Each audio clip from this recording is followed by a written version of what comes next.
So, welcome to the Energy Startalk, Dua Lipa. How are you today? I'm really, really good. I'm really excited. And welcome to Germany. We are very sorry for the beautiful weather outside, grey It's and okay. rainy. I mean, I'm from London, so we get this all the time. Yeah, and you've been on.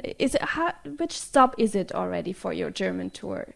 It's right in the middle. Right in the middle. Yeah. Yeah. So I've done Dublin, I've done Manchester, I've done London, I've done, Belgium, Amsterdam, Copenhagen, and now Berlin. Now I've got 5 shows in Germany. And how many German words did you pick up today? Ich spreche ein bisschen Deutsch. Which is perfect. It's good, right? Yeah, it's good. For the start, I've got a really easy questionnaire for you because we're meeting you for the first time with very easy questions. The first one is your full name, please. Dua Lipa. No middle name? No middle name. Me neither. So No? No middle name. Yeah, I mean, it's pretty common in London to have a middle name. In Albanian, my brother has a middle name, but he's the only one that does. So it's not, that's it. It's not short for anything. That's it, first name and surname. And your place of birth? London. And do you think you're more British or more Albanian? I always find that really hard to answer because I feel like I belong to both places. It's quite, I don't know. I feel like whenever anybody asks me, I say London via Kosovo. And with 15 years, you moved back to London all on your own, and that sounds really, really like a hard time. How did you feel at that time? For me, it was really exciting because I was like, I got to live on my own. This is going to be great. And it was really fun. I had friends over all the time, and it was just like, it was a really exciting time until I came to the point where I realized that I had to look after myself. And there was no one to do any tidying up behind me, no one to do my dishes, no one to clean my clothes. And I was like, okay, I'm an adult now. I have to actually get up and do this. And, you know, kind of when you come to the realization that you have to grow up, is kind of scary. But it's definitely made me who I am, and I feel like I became very independent at a very young age. And, yeah, you know, it's a part of me now. And next easy question now, after, you're growing up. The first record you bought? Well, first record I got given was Nelly Furtado, Whoa Nelly. And I say I got given because I was too young to buy a record then with my own money at the time. But it's like the record that I remember like so well, and it was an album that I would listen to over and over again because I liked the sound of it, not because I understood what she was saying, but just because it was fun to listen to it. And then the same thing happened to the Pink Misunderstood album, and as I grew up older, I still listened to the same 2 albums over and over again, and they started making more sense and they became more relevant to my life. And yeah, they're 2 artists that I really, really admire. And the first concert you've been to? I was 14, and it was Method Man and Redman in Kosovo. But it's a cool one. It is a really cool one. I've got Bryan Adams. That's all right. Could have been worse, but I mean, cool people one. still go to his concert. Yeah. So it's a good one. And your favorite TV show? It's a hard one. I've just finished binge watching Stranger Things, and that's amazing. But Breaking Bad is up there with my favorites. And do you have hobbies and talents apart from the music? It's hard because my whole life, music was my hobby, and now my hobby has become my job, which is the best thing in the world. But I like to go boxing, and I find it fun, and sometimes it's just like, it's another way for me to like let things out. And, exercising is so boring, so boxing is fun. Great fun. I'm doing it as well. You Doing are? Thai boxing. It's really good. Yeah. It's fun. You just it's just good. My teacher always complains like, don't dance, just punch it in the face. And coming from the talents to the bad habits, do you have any? God, bad habits.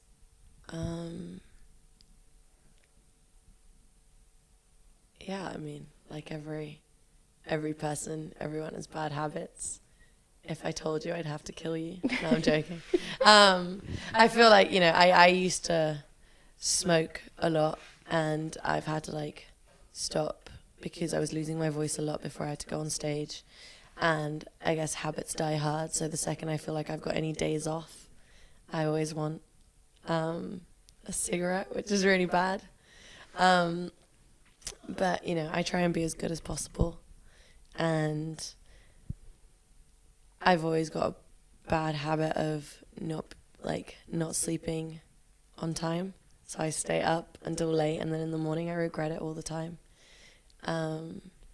Yeah. And coming now to your music, your dad is a musician. I guess that's kind of, you were growing up in a musical family. So was it always clear for you that you wanted to do music as a profession? I was always surrounded by it, and I was always very, very fascinated by it, from seeing like pop stars on TV and being like, oh my God, that's so cool. But it being nothing further than what you can just see on the TV screen, because I never really thought it was something like a possibility that I could actually pursue. It was always something that when teachers asked me what I wanted to do, I'd be like, oh, I want to be a singer, but never really knowing that it was something that I can actually live to do. Does that make sense? Mm-hmm. Like it kind of seemed like magic in a way, and yeah. And did you ever had a plan B, or when was the point that you noticed, oh, I can do that for a living? Well, I was working as a hostess in a restaurant for a while, and I got a manager, and I started going to the studio every day. And it was only when because I was like writing songs, and I was like, yeah, this is fun, but I was still doing my normal everyday job as well.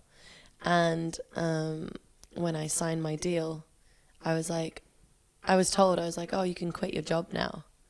And I was like, what do you mean I can quit my job? I don't have to go to the restaurant anymore and then work until like 2 a.m. and then go to bed and then wake up for studio. Like, it just seemed so surreal and so crazy that waking up, going to the studio, writing songs was my job. And that's when I started taking it really, really seriously. And I was like, okay, this is what I get to do, and I'm not going to let anyone take this away from me. So. And what has changed the most in your life since Be The One? I've become extremely busy. I never spend more than a couple days in one place. I've seen so many different places I've never been before. I feel like I do something for the first time every day, which is not a bad way to live. I really enjoy it. I'm having such a great time, and it's just been so exciting this whole year has been so different for me. I've done so many different things, and I don't know, it's just been really special. It's been an unforgettable year. And because we just saw fans already waiting for you to play the show tonight, does it often happen to you that people recognize you on the street? It happens occasionally. Not that often. I think it's just kind of like starting out. It's like you see it kind of happen more so as time goes on, and it's really exciting for me because right now the people that recognize me are fans that actually know every single song, and it's really exciting because they always have so much to tell you when they meet you, and it's really nice. I'm very grateful for my fans. The reason I'm doing what I'm doing is because of them, and I try and make as much time as I can to see them. Like, I went out earlier and I see them, and I always see them after my shows, and I like to see what they thought of the show or what they liked, what song was their favorite, what they think is very important to me. And after Be the One and Hotter Than Hell, do you already know what's going to be the third single here in Germany? Maybe. Yeah. I do, but I always like to keep things a secret. It's always so much more fun for me to kind of like announce it like a week before and be like, look, this is what's happening. Everyone get excited because I'm so excited and I can't, I've been waiting for such a long time to show people.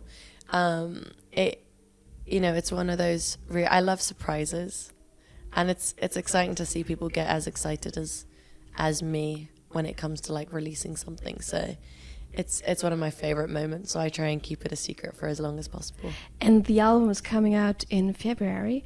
And is it already finished? It'll be finished in 2 weeks' time.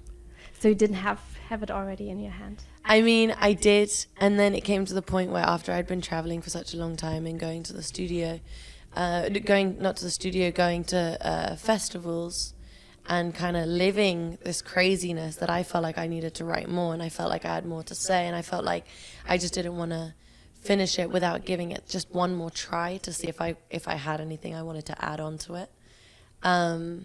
So yeah, I don't know, I just felt like there was room for more, and now I feel like I'm ready. And when you think about the album, what are you the most proud of? Not necessarily a song or something. The album as a whole, I'm really proud of it. It's because it's I only get one chance as doing a debut album, so it's my best work for that I've done these past few years.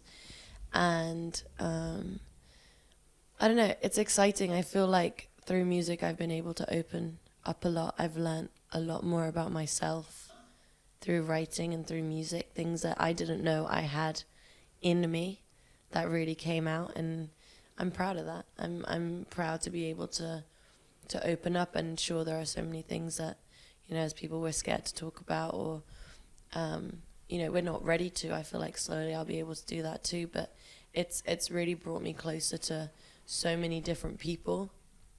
The fact of being able to really open up and see people relate to things that you're saying, that I'm really, really grateful for. And next month you're coming as well, after your show in a few days in Hamburg. You're coming back to us, to Germany and to Hamburg, to play an Energy live session. Yeah. Just a concert just for your fans. And have you ever been to Hamburg before? I have been to Hamburg before, and I really enjoyed it. I actually made sure that, because I hate kind of going to places and feeling like I haven't actually been there. When you just kind of go into a concert venue, perform, and you have to leave. I always try and make sure and see something every time I go somewhere, so then I have something to tell people. And Hamburg was one of those places where I was sending pictures to all my friends going, oh my God, look at this. It was just like, I really enjoyed it. It was really cool. And, it kind of sparked me resemblance of like Amsterdam, but also it was really lively. And it was, I think the day I went, it was a bank holiday. So it was a Monday, and it was really busy, and the city really, really came alive, and it was really nice. And is there something that you usually do before going on stage, a ritual or something? I get quite nervous before I go on stage, so I try and take my mind off everything that's about to happen. It's not just nervousness, it's like adrenaline rush and excitement of what's about to happen and entering this like unknown, that I try and just relax with a cup of tea and just be like, just try and talk about everything but the show, and just kind of start fresh. Every show is just so different. And you're playing in the Übel und Gefährlich, which means it's a really cool underground club. It means mean and dangerous. Oh, wow. I like the sound of that. And what does How do you say it in German? Übel und Gefährlich. Übel und gefährlich? Und gefährlich. Nee, übel und gefährlich. Für unsere Live-Session. For the live session. For the live-session. Mojo is where my show is. Yeah. Yeah. So you get to know two different. Okay. Mojo is really cool too. So. Yeah, so I walked past it when I went down like just the main strip. Really cool. And what does it mean for you to perform in smaller and cozier locations? Like, you know, the Übungsgefährlich is really a, you know, a cool underground clubby thing. It's nice, you know, you get to see everyone in the crowd, which really makes it, you know, you feel like you become one. And it's really nice. You get to see their facial expressions properly, which is always really, really interesting. And, you know, right now, most of my shows are very intimate, and I enjoy it so much. Obviously, my goal is one day to be able to perform in, like, really, really big arenas, maybe, one day. But there's nothing quite like performing in a small room and, like, really feeling the heat of being in there. And as I'm also collecting questions from the Hamburg morning show, Okay. Mats and Stevie, you did the IDs for.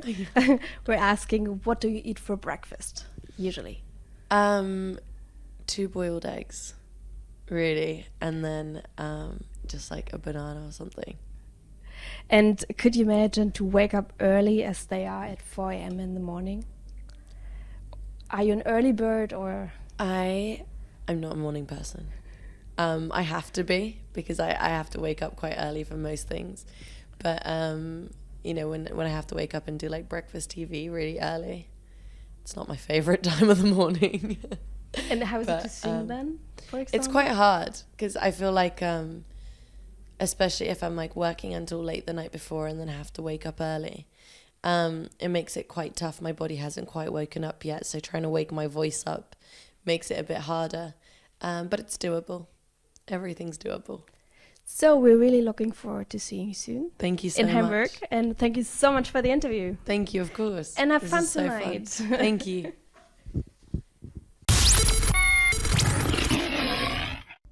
Hey, this is Dua Lipa, and I'm really, really excited to come down and do a performance of the Energy live session in Hamburg on November the 23rd. See you there. Mwah.